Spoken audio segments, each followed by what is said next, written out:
I request Dr. Ciju Joseph sir to take the dais. So Dr. Ciju sir is working as an oculoplasty surgeon at Lotus Eye Hospital as well as Aster MedCity, Ernakulam. So he will be speaking on management strategies of orbital cellulitis when they approach to your clinic. Good morning. Thank you, Dr. Sanjana, for having me. Thank you, KSOS. And thanks to my seniors and friends who are here. So good morning. My talk is on the management of strategy of orbital cellulitis.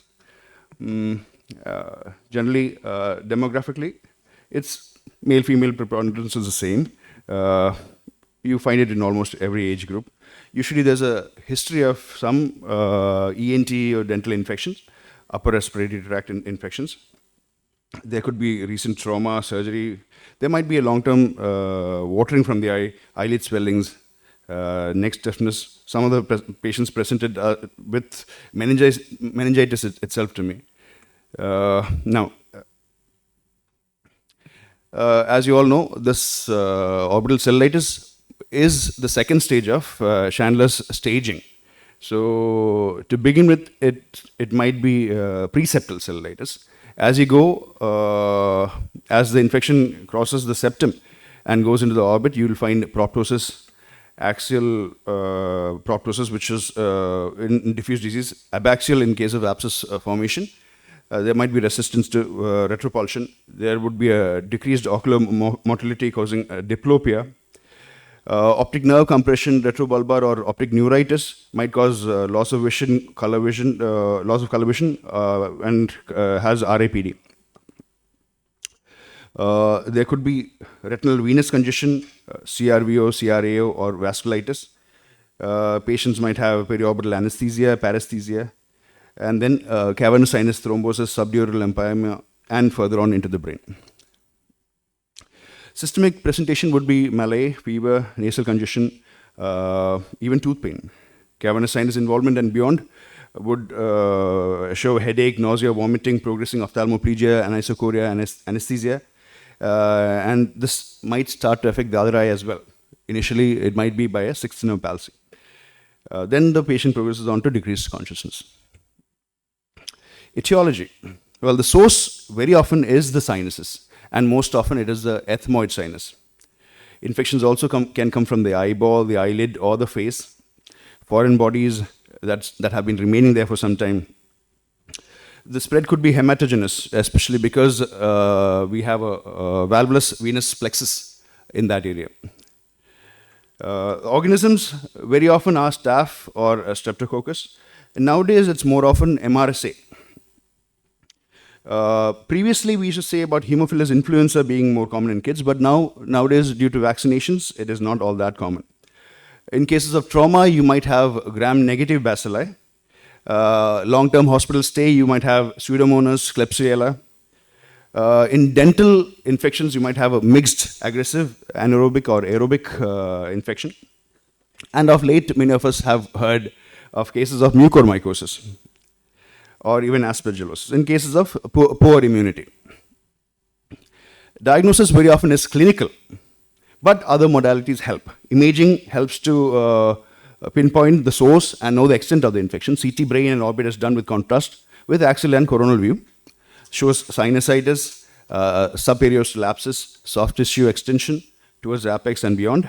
MRI with contrast would be helpful in cavernous sinus and brain involvement. Slides and cultures are very often taken if there is pus from there, swab from the conjunctiva or the nose, and blood. But very often you don't get these organisms from blood. If there is a clear-cut pus, yes, that might give some results.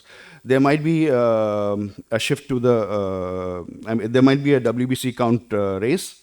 And again, since many of the patients are immunocompromised or having diabetes, blood sugars help. Having your colleagues in a multi-specialty hospital like mine definitely helps. ENT, dental, neurology, neurosurgery for that matter maybe. And if you have an infectious disease consultant, then definitely involve him. Differential diagnosis for this is a preseptal cellulitis, orbital tumor, sarcoidosis, thyroid eye disease, orbital myositis, ruptured dermal cyst, CCF, pseudotumors, and in children, maybe even rhabdomyosarcoma or neuroblastoma. Management, systemic antibiotics is the mainstay. Antibiotics, give IV antibiotics for 3 days at least, and then 1 to 3 weeks oral. We generally start with amoxicillin clavinic acid. The dosage is divided into three doses in a day at around 500 mg, three doses per day. In pediatrics, you follow you titrate according to the protocol, which is 20 to 30 milligrams per kg per day, third hourly.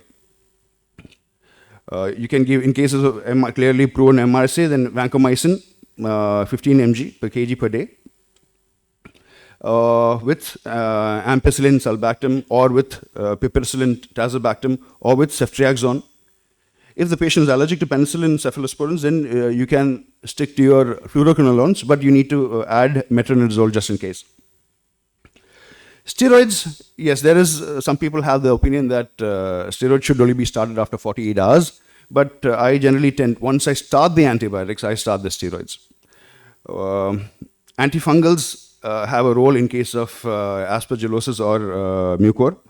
Amphotericin B and itraconazole is what's given for aspergillosis.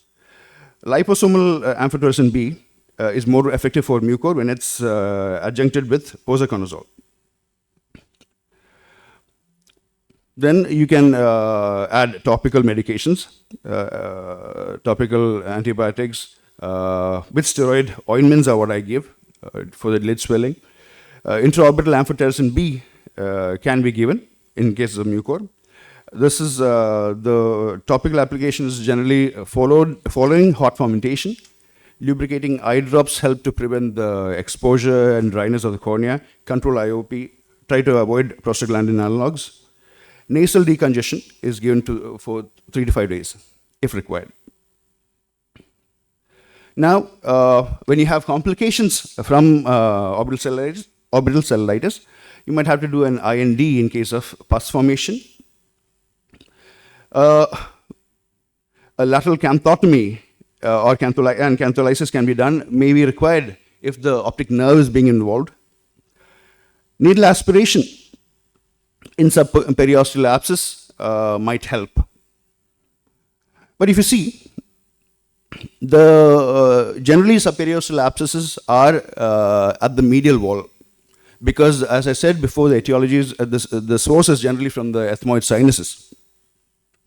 And there's this thin lamina papyracea that's separating the orbit from the ethmoids. So if you are involving the ENT, definitely it might be easier for them to access us through the nose, because there might be a break in the lamina papyracea through which the infection is getting in. So again, FES, functional endoscopic sinus surgery by the ENT in case of sinusitis, which isn't going away with our treatment. Like I said before, antibiotics and steroids. This helps generally to reduce the infection, but if it isn't, then the ENT plays a role here. DCR in case of SAC involvement, craniotomy and evacuation of brain abscess, aggressive surgical debridement of all necrotic tissues in case of orbital mucor. So this is one patient who presented with orbital cellulitis and neck area skin cellulitis about 7 to 8 years ago. He was diabetic. All he had was a history of some insect falling into his eye. He's an agriculturalist. So he kept that. He's a diabetic, and it's severely uncontrolled diabetic. So what happened is his right eye had cellulitis, but generally the cellulitis in mucor or aspergillus isn't all that active in fulminant, but because they are immunocompromised. But his orbital cellulitis, his lid swellings were pretty large, pretty tight lid swelling was there, and we couldn't see the pupil. Eventually, while taking care of the neck wound, their swab revealed mucor.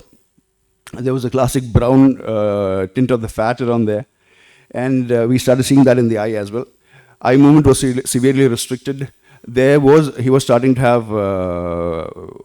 CRVO, Now the other eye started getting affected. He started getting a sixth nerve palsy in the other eye. So then the cavernous sinus was found to be affected. The ENT went in and did their surgery, and we were pulled in for doing an excineration. The